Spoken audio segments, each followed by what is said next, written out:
Crazy sis sleeps with my husband and gets pregnant at the same time as me. Now husband demands I pay for everything that their baby needs, as no one is gifting anything to them. So I hand in this and tell him it has everything he'll ever need. Oh boy, he did not like being dragged into the court. Hey everyone, I've seen a bunch of y'all post your experiences on here and get some pretty good advice in the threads. I thought I would try my luck here. Anyway, buckle up, because this is a roller coaster ride. So for context, I, 30 female, have been married to my soon-to-be ex-husband Matt, 33 male, for close to 6 years now. I am an entrepreneur and run my own company, where I sell handmade soaps and candles. I have put my blood, sweat and tears into making my company what it is today. I built it from scratch and take immense pride in it. My life was pretty great until everything came crumbling down about 2 months ago, when I found out that my husband was cheating on me with my younger sister Grace. Yes, that happened. I'll get into more details later, but I was absolutely shattered. Little did I know that this was just the tip of the iceberg. Some backstory first.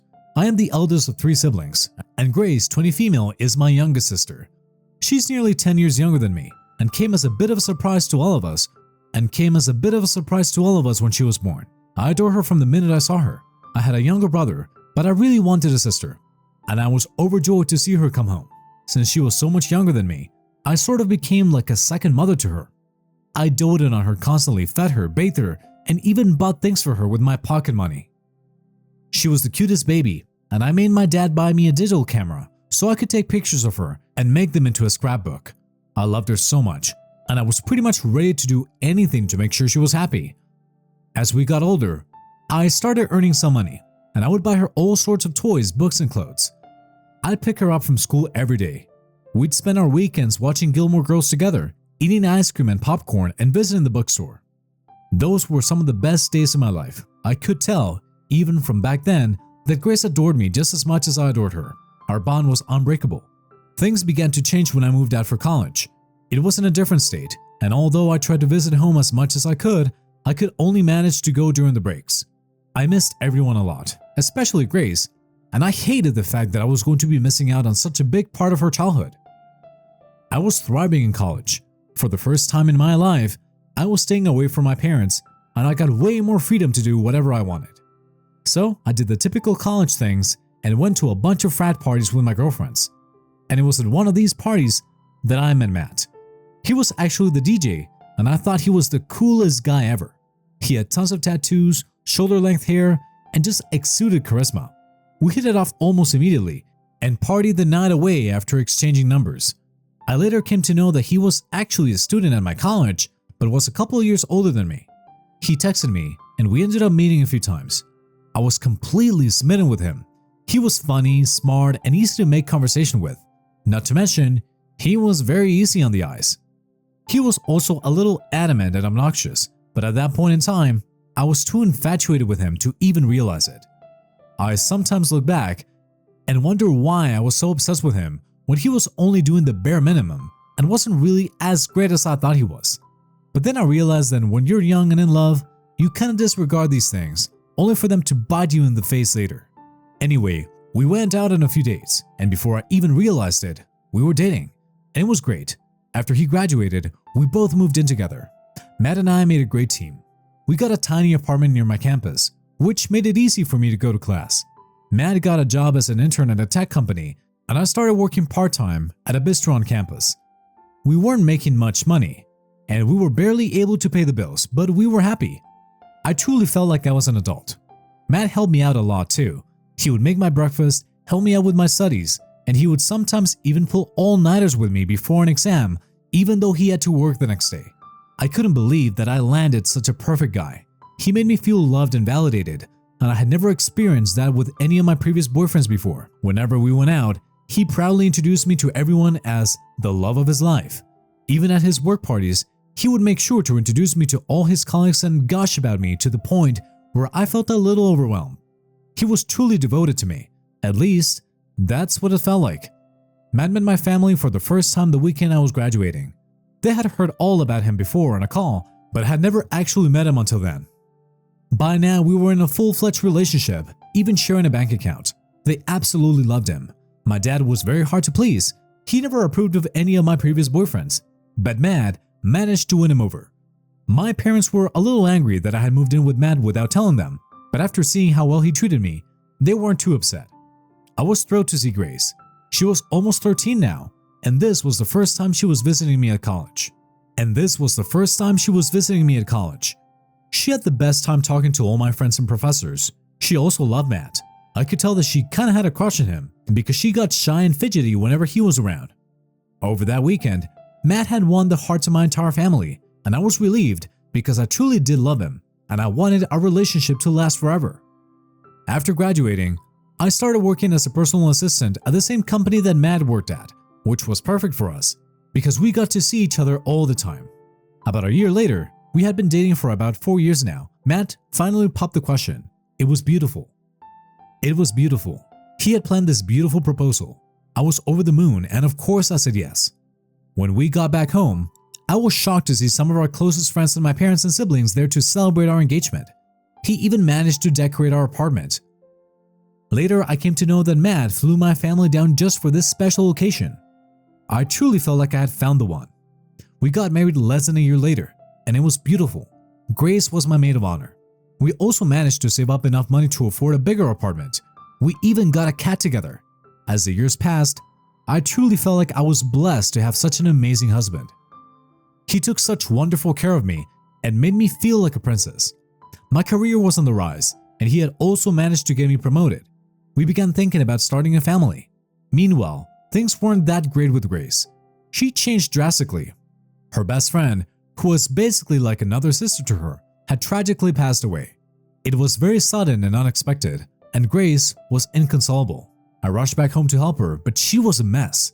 After this whole incident, I observed a drastic change in her. She stopped speaking, stopped eating, and we just have to give her space and time to grieve and understand reality. Her condition wasn't getting better, even after months, and that's when I started getting worried. She was only 15 and was dealing with horrible circumstances. She stopped going to school and was failing most of her classes. I wanted to put her in therapy, but my parents insisted on just giving her more time and space to grieve. She eventually started talking more and leaving her room, but I knew that she was depressed. It was as if the happy, energetic Grace I knew was gone. Her condition started getting worse. I soon started getting calls from my mom telling me that Grace was hanging out with bad company, older boys who drank alcohol and did drugs. She also told me that she caught Grace smoking. I was shocked because this was completely out of character for her. When Matt and I visited home on Christmas, things went from bad to worse. I could see a visible change in Grace. The way she dressed, spoke, and acted had changed drastically. She was being very rude and disrespectful, and she was just overall being a brat. I tried speaking to her personally. She used to always tell me everything, but this time, no matter how much I tried to understand her, she shut me out. She told me that I was never going to be able to understand her pain and that she just wanted to be left alone. The day I brought this up with Grace, a huge argument broke out. She said that she wasn't crazy and didn't need therapy. A lot of harsh words were exchanged, and only Matt was able to calm her down. Eventually, she said that she was going to be at a friend's house to relax. She didn't come home that evening, and by night, I was beginning to panic. I was about to start calling all her friends when her boyfriend at the time, he was a 20-year-old dating a 16-year-old, called us and told us that Grace had overdosed on some pills. My heart dropped. We rushed her to the hospital, and they were able to resuscitate her. We later found out that Grace had been taking drugs ever since her friend died to numb the pain. We vowed to do everything to prevent this from happening again and put her in therapy. This had been a terrible ordeal, and I was just glad that she was getting help. Barely a few months later, I got a call saying that she had overdosed again. Miraculously, she survived yet again. But this time, we had to put her in rehab. She would stay there for a few months, get clean, and once she got out, she would start all over again. It was pathetic to see such a young, smart girl just wasting away her life like this. No matter what we did, she reverted to her old ways. It became a vicious cycle, and the more we tried to help, the more she pushed us away. After many failed attempts to get her clean, I gave up. This might make me sound like a terrible person, but Grace had pushed me to my limits, and I decided to focus on myself a little. Matt was my rock during these times. He was like the mediator between Grace and me, and usually helped calm down the situation. He would listen to me and help me find ways to help Grace, and he was very patient with the whole thing. I began focusing on work again, and we started trying for a baby. But even after trying for a whole year, we didn't have any luck. I was diagnosed with PCOS, which made getting pregnant naturally difficult, but not impossible.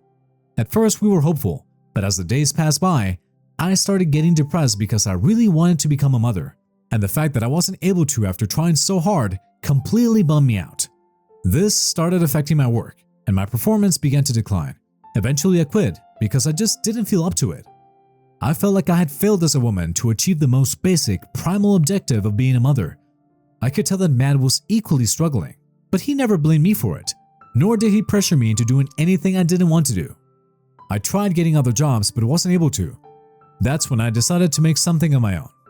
I had always loved handmade soaps.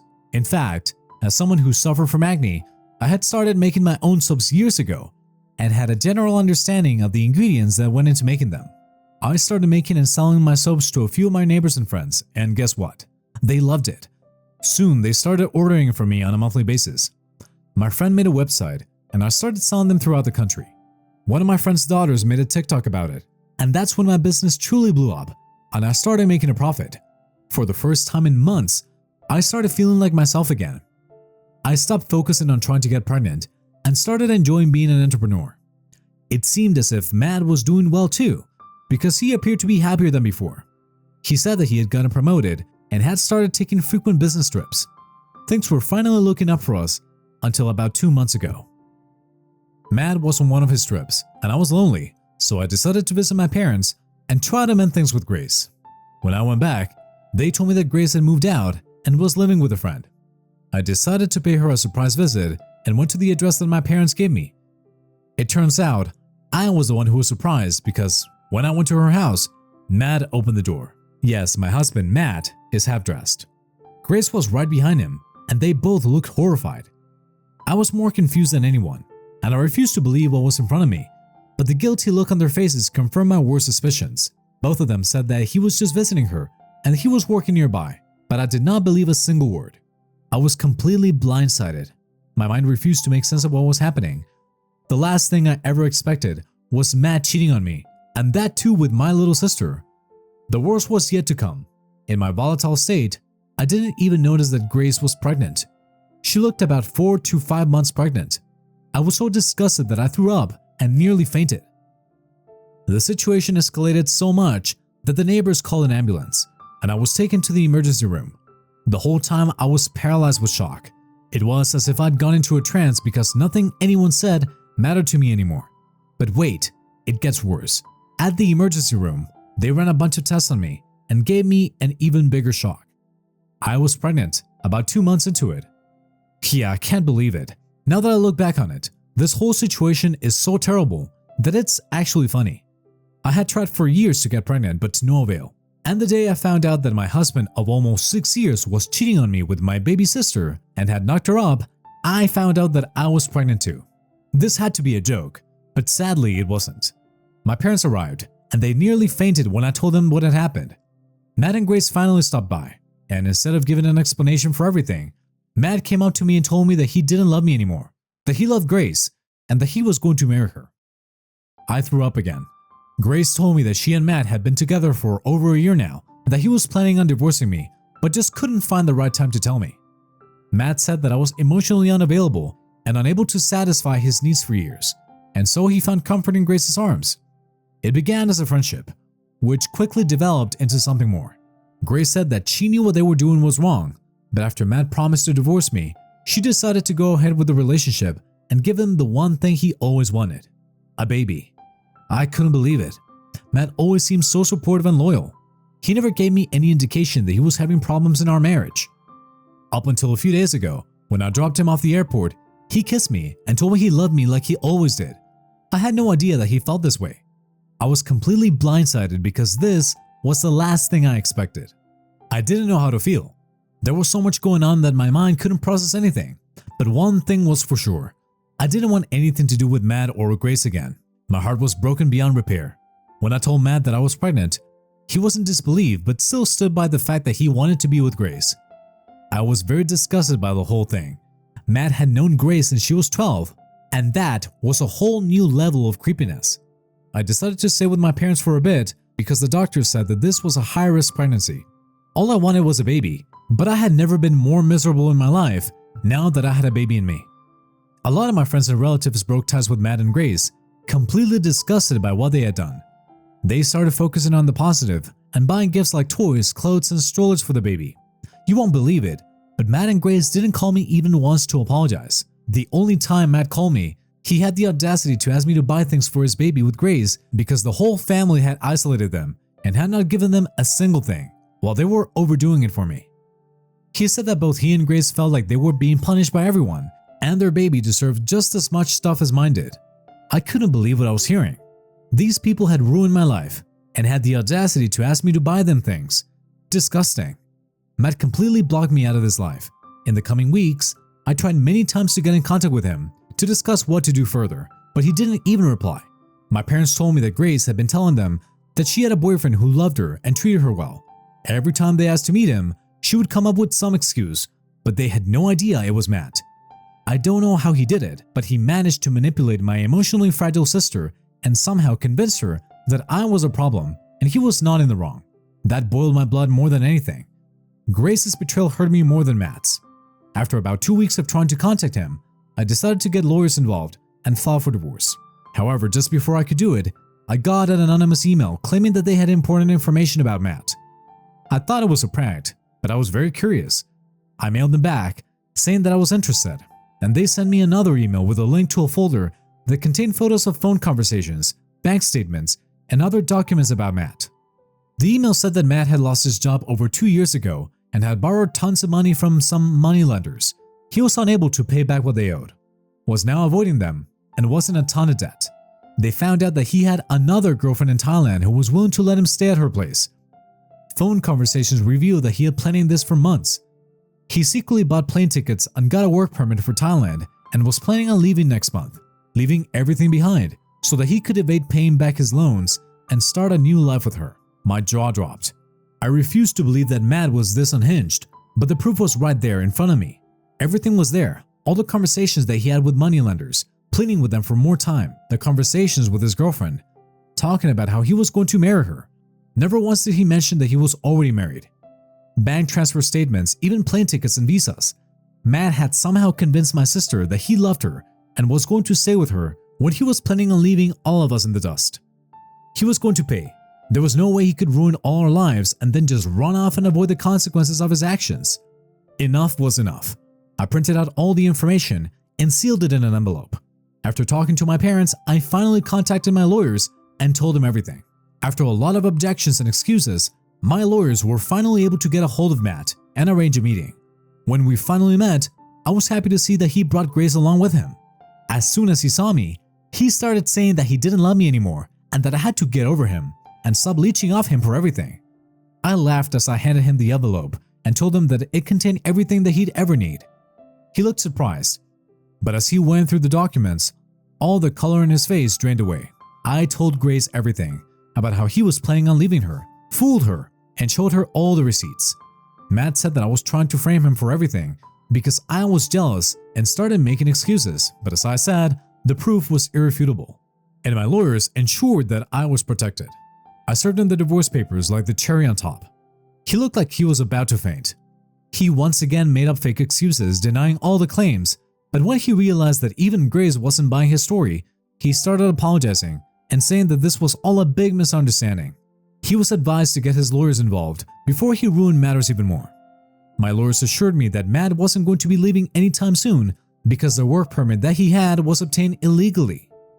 Yes, this just keeps getting worse and worse for him, which was great for me because that meant that he had to face the consequences of his actions.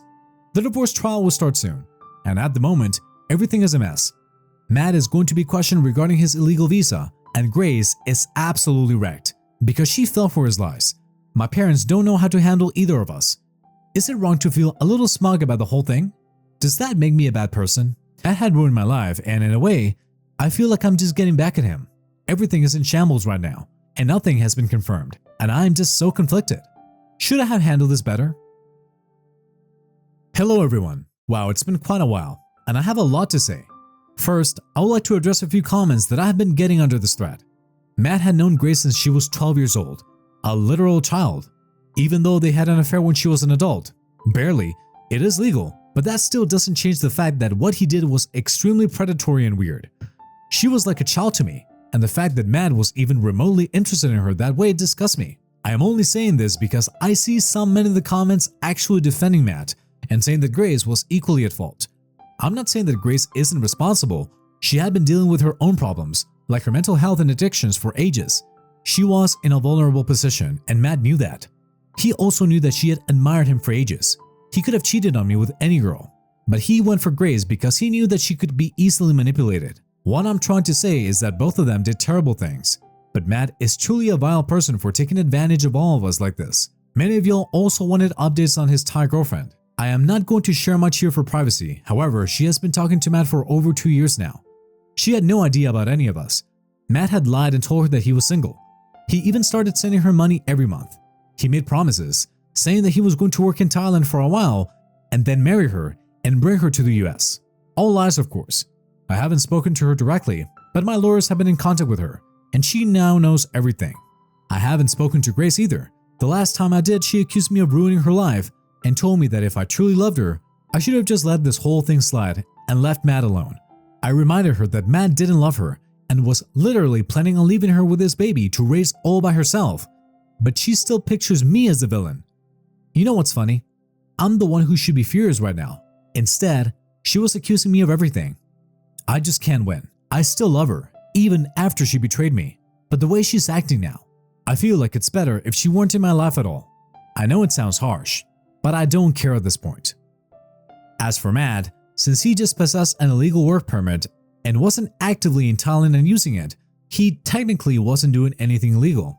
It would only be illegal if he was caught with it in use, so they legally can't do anything. He's off the hook from that. As for the divorce, his lawyers have tried to paint me in the worst light and have actually demanded shares from my company. We shot that down real quick. I don't know the technicalities, but my business is in my name only, and Matt has no right over it. My lawyers have ensured that I don't need to give him anything. He will have to pay child support once the baby is born. We haven't settled on how much yet. I will also have full custody of the child. Matt tried to make it seem as if he wanted the child, which backfired on him because everyone knew about his plans to run away. That's about all I know for now. We will be having a court hearing in a few days, so I'll keep you updated. Another quick update. I'm doing okay.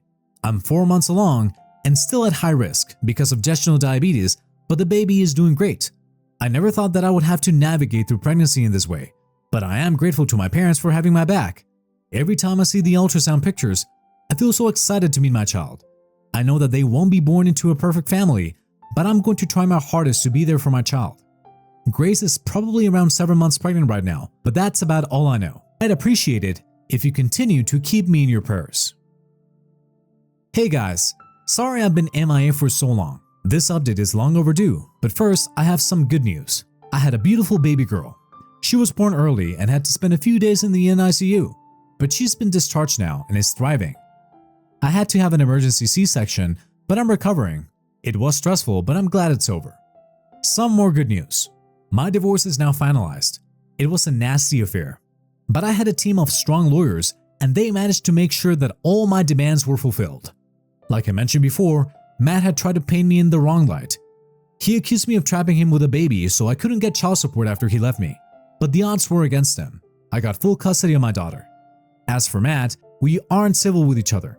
He tried his level best to get his child support money reduced but failed. He also has to pay back all the money that he was loaned. I don't know how he is going to do that, but that's not my problem. The last thing I heard was that he was trying to get a job. He still hasn't met his daughter and didn't even show up to the NICU. Honestly, I dodged the bullet. My daughter doesn't deserve a terrible man like that in her life. Grace also gave birth to a little girl a couple of months before I did. I haven't met either of them, and I don't think I'm going to do anytime soon. My parents are the only link between us, and they try to help us reconcile. Deep down, she is still my baby sister whom I love and adore, but her betrayal and the way she acted after that are still fresh in my mind. I know Matt brainwashed her into thinking that I was a terrible person, but she knew me better than anyone. I don't know what the future holds, but I'm trying to piece together my life bit by bit. I know that it's going to take a long time to get back to normalcy, but I have to try for my daughter. So I'm going to focus on my business and my child from now on. Also, a word of caution to you mad lovers out there. Mad came across as someone who truly loved me. Nobody who knew us would believe that he would cheat on me. He also publicly declared how much he loved me and treated me so well, yet he still cheated on me and had been doing so for years with absolutely no indication that anything was wrong. All I'm saying is, choose your partner wisely and be careful, because if things are too good to be true, they probably are. Take care. That was it for today's story. Thank you very much for listening. Smash that like button for me and subscribe for more stories. Thanks again. We'll be seeing you in the next one.